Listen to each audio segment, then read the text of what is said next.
karunia Roh Kudus bagi orang percaya. Tetapi semuanya ini dikerjakan oleh Roh yang satu dan yang sama, yang memberikan karunia kepada tiap-tiap orang secara khusus, seperti yang dikehendakinya. 1 Korintus 12 ayat 11. Sahabat Iktus yang dikasihi Tuhan, karunia dan kasih karunia atau karismata dan karis sangat berbeda. Memang keduanya diberikan secara cuma-cuma oleh Allah.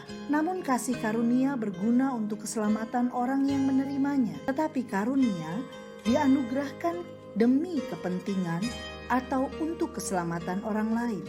Jadi, setelah seorang menerima kasih karunia yang menyelamatkannya, maka ia diberi karunia untuk melayani dengan tujuan agar orang lain diselamatkan. Karunia adalah perlengkapan yang diberikan Tuhan bagi jemaatnya agar dapat melayani orang lain bagi kemuliaan Tuhan, bukan sebagai tanda kedewasaan rohani. Jemaat di Korintus kaya dengan karunia, tetapi dalam pelaksanaannya terdapat kekacauan yang memalukan.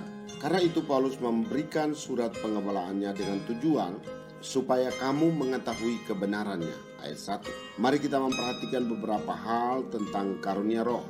1. Sumber karunia roh, ayat 1 sampai ayat 6. Kata karunia diterjemahkan dari bahasa Yunani charis, yang berarti pemberian. Bagi Paulus, karunia adalah suatu pemberian anugerah Allah untuk kepentingan jemaatnya. Karunia bukan diberikan Allah untuk membanggakan atau memuliakan diri sendiri. Paulus ingin menekankan bahwa karunia apapun jenisnya, pemberinya adalah roh yang sama. Tekanan Paulus adalah pada Allah sang pemberi karunia itu, bukan pada orang yang mendapatkan karunia itu ataupun jenis-jenis karunia itu. Paulus mengingatkan jemaat di Korintus tentang keadaan mereka sebelum dipulihkan, ayat 2. Bertujuan agar mereka menyadari bahwa roh Allah tidak tinggal di antara para penyembah berhala, ayat 3a. Paulus ingin agar jemaat dapat membedakan karunia yang dari Allah, yaitu karunia Roh Kudus yang sejati dan pewahyuan yang palsu. Segala sesuatu yang dari Allah akan memuliakan Allah, dan tandanya mengaku Yesus adalah Tuhan, ayat 3b. Ada rupa-rupa karunia, pelayanan dan perbuatan ajaib, tetapi semua berasal dari satu Allah, satu Tuhan, satu Roh, yaitu Bapa, Anak dan Roh Kudus. 2.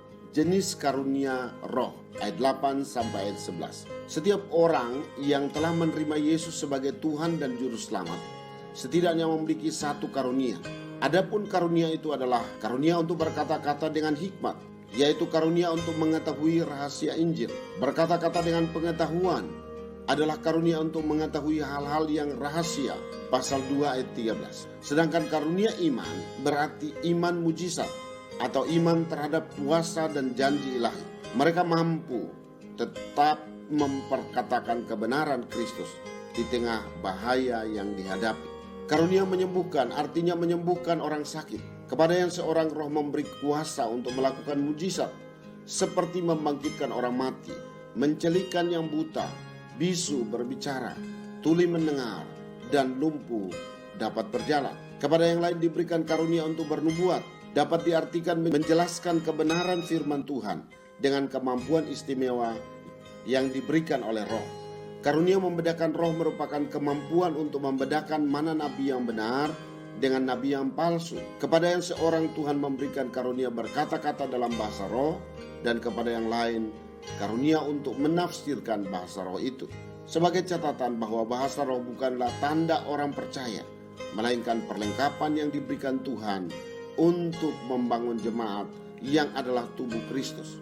3. Tujuan karunia roh, ayat 7. Pada ayat 7 Paulus menyebutkan tentang tujuan pemberian karunia bagi orang percaya, yaitu untuk kepentingan bersama, yang dijelaskan selanjutnya oleh Paulus dalam perikop berikut ini. Dalam perikop berikutnya, pasal 5 ayat 12 sampai ayat 31. Karunia lahiriah yang berasal dari kelimpahannya haruslah dimanfaatkan bagi kemuliaan. Semua karunia itu adalah kepercayaan yang ditaruh tangannya untuk kepentingan bersama.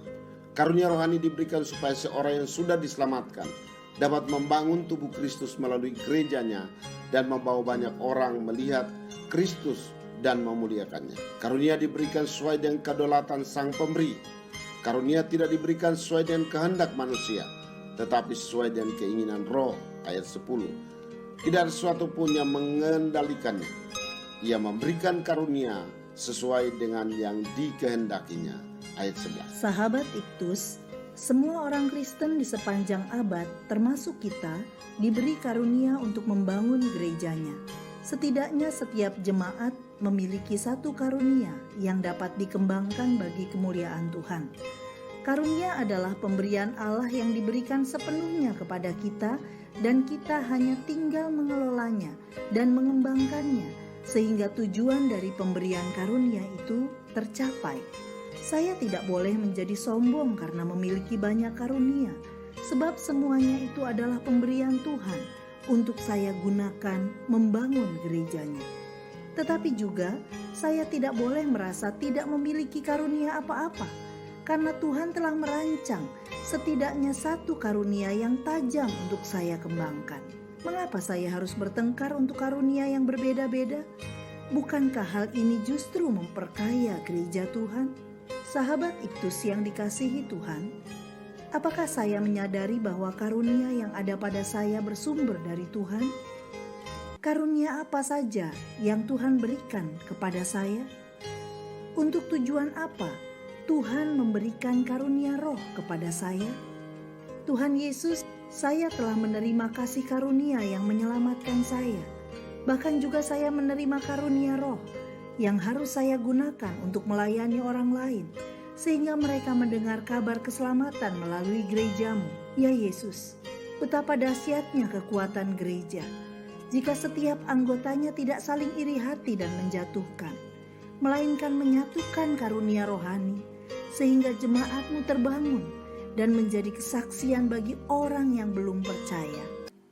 Amin. Setiap orang percaya diberi karunia untuk melayani melalui gerejanya. Kristuslah